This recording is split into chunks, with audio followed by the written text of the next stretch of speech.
Praise lord. ప్రభువైన యేసుక్రీస్తు వారి నామంలో మీ అందరికీ నా శుభాలు తెలియజేసుకుంటూ ఉన్నాను. దేవుడు నాకు జీవించడానికి ఇచ్చిన ఈ గొప్ప అవకాశంకై ఆయనకు కృతజ్ఞతాస్తుతులు చెల్లిస్తూ ఉన్నాను.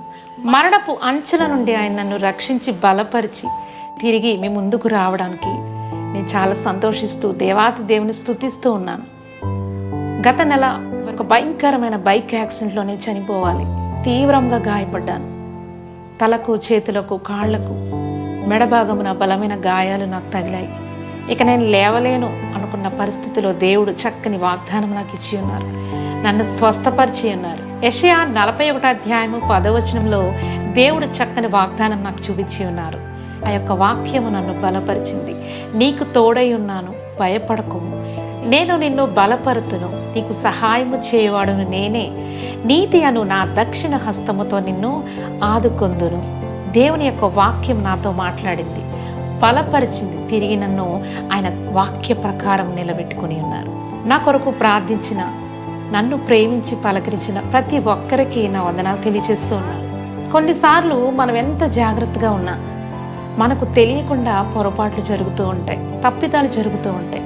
ఆ సంఘటనలు మన జీవితాలు అనుభవంలోకి నడిపిస్తాయి. నా ఈ యాక్సిడెంట్ సంఘటన చాలా విషయాలు నాకు నేర్పించింది.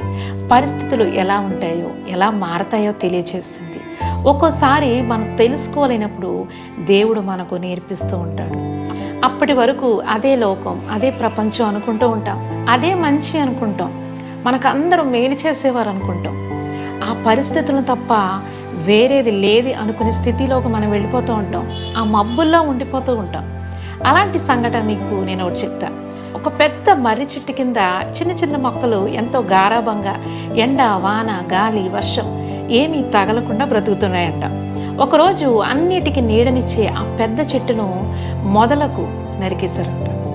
దాని నీడన ఉన్న చిన్న చిన్న మొక్కలు ఎంతో ఫీల్ అయ్యి డీలా పడిపోయి బాధపడుతూ నిరాశకు లోనైపోయాయంట. ఈలోపు పక్కనున్న మరో చెట్టు ఆ చిన్న మొక్కలతో అందంట, ఓ చిన్న మొక్క, బాధపడకు, నీ అసలు లైఫ్ ఇప్పుడు స్టార్ట్ అయింది. ఇన్నాళ్ళు ఆ చెట్టు కింద ఉండి నువ్వు ఎదగలేదు. ఇప్పుడు నీవు గొప్ప వెలుగును చూడగలవు. నీకు ఎండ తగులుతుంది, వర్షపు నీరు నీవు ఆస్వాదిస్తావు, నీకు దాహం తీరుతుంది. నీవు ఎంత త్వరగా ఎదుగుతావో, ఎంతగా ఫలిస్తావో, ఎంతగా విస్తరిస్తావో, ఎంతమందికి నీవు విశ్రాంతినిస్తావో అని చెప్పిందంట. చూసారా, ఇంతకాలము ఆ పెద్ద చెట్టే, ఆ నీడ, ఆశ్రయము, అదే లోకం అనుకుంది ఆ చిన్ని మొక్క. అదే లేకపోతే జీవితమే లేదనుకుంటూ చీకటిలో నీడలో ఉంటూ అదే లోకం అనుకుని బ్రతికేస్తుంది. ఎప్పుడైతే మోసకరమైన ఆ యొక్క పెద్ద చెట్టుని నీడను కోల్పోయిందో ఆ చిన్న మొక్కకు కావలసినవన్నీ పుష్కలంగా లభించాయంట. తాను పెద్ద వృక్షంగా మారిపోయింది, ఎంతోమందికి నీడనిచ్చింది. మనము అంతే, మన జీవిస్తున్న ఈ జీవితం అందరి చుట్టూ తిరుగుతూ అందరూ నావారని, మనవారమని ఉబలాట పడిపోతూ ఉంటాం. మరి సంరక్షిస్తున్నట్టు, కాపాడుతున్నట్టు, మనల్ని ప్రేమిస్తున్నట్టు మర్రి చెట్టు వల్ల కనిపించి నీడనిస్తున్నట్టు ఉండవచ్చు. కానీ నిన్ను పైకి ఎదగకుండా వారి కిందే బ్రతికేలా దుర్భరమైన జీవితాన్ని జీవించేలా చేస్తుందేమో చూసుకోవాలి. అలాంటి మోసకరమైన నీడ నుంచి బయటపడాలి. ఒక్కసారి మోసపోతున్నామా అని తెలుసుకున్నప్పుడు వెంటనే మనము పక్కకు తప్పుకోవాలి. అలాంటి వాటిని తెలుసుకోవడానికి చిన్న చిన్న సవాళ్ళు, శ్రమలు, సంకటములు మనకి జరుగుతూ ఉంటాయి, ఎదురవుతూ ఉంటాయి. అది మనం గ్రహించి దాని నుండి మనము పక్కకి పోవాలి. నిరాశ పడకూడదు, కృంగిపోకూడదు, దిగిలి పడిపోకూడదు. ఇదే నా జీవితం అని మనం అనుకోకూడదు. నా ప్రియ స్నేహితులారా, మన యొక్క జీవితము దేవుని యొక్క ప్రణాళికలో ఉన్నది, దేవుని యొక్క నిర్ణయంలో ఉన్నది. ఆయన ఇచ్చిన జీవితం ఆయన కొరకు మనం జీవించాలి. మోసకరమైన నీడ నుండి వెంటనే మనము బయటికి రావాలి. మన పరలోకపు తండ్రి హస్తం మనల్ని ఎత్తి పట్టుకుంటుంది, మనల్ని నిలబెడుతుంది, మనల్ని సజీవుల లెక్కలో ఉంచుతుంది. దేవుని కోసం ఎదురుచూడు, ఆయన మనల్ని ప్రేమిస్తూ ఉన్నారు. ఆయన కృప నిన్ను వీడిపోదు. నేర్పించడం కొరకు అంచుల వరకు నడిపిస్తారు మన యేసయ్య.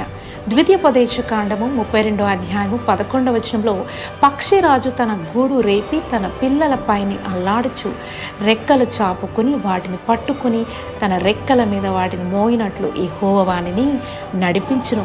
మన పరలోకపు తండ్రి తన సంరక్షణలో పసికందులమైన మనల్ని మనకు నడక నేర్పడం కొరకు, ధైర్యం నేర్పించడం కొరకు అంచుల వరకు నడిపిస్తారు.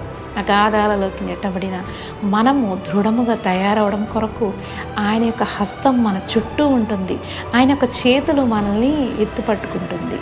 లేఖనాల్లో మనం చూసినట్లయితే కనుక అనేక శ్రమలు అనుభవించిన వారు ఉన్నారు.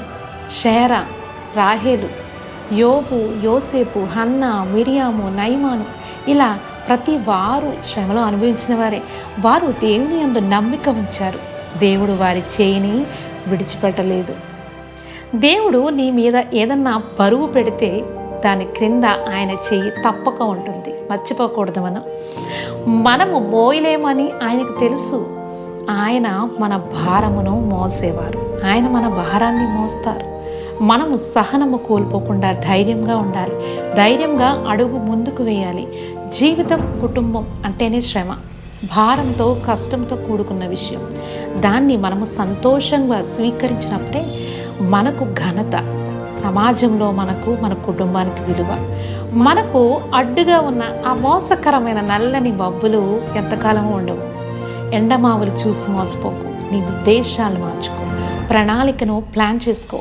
ధైర్యంగా ముందడుగు వేయి. నిన్ను కాపాడువాడు యెహోవా, కునుకడు నిద్రపోడు అని దేవుని యొక్క మాటను మనం గుర్తుంచుకోవాలి. విశ్వాసముతో, నమ్మకంతో, ప్రేమ, సంతోషంతో మన జీవితాలను శాంతి సమాధానంతో నింపుకుందాం. సమృద్ధి అయిన జీవితమును పొందుకుందాము. ఈ మాటలను మీరు మనసులో ఉంచుకొని దేవుని వైపు నడవండి. దేవుడు మీ అందరిని దీవించి ఆశీర్వదించును గాక. ఆమేన్. God bless you all.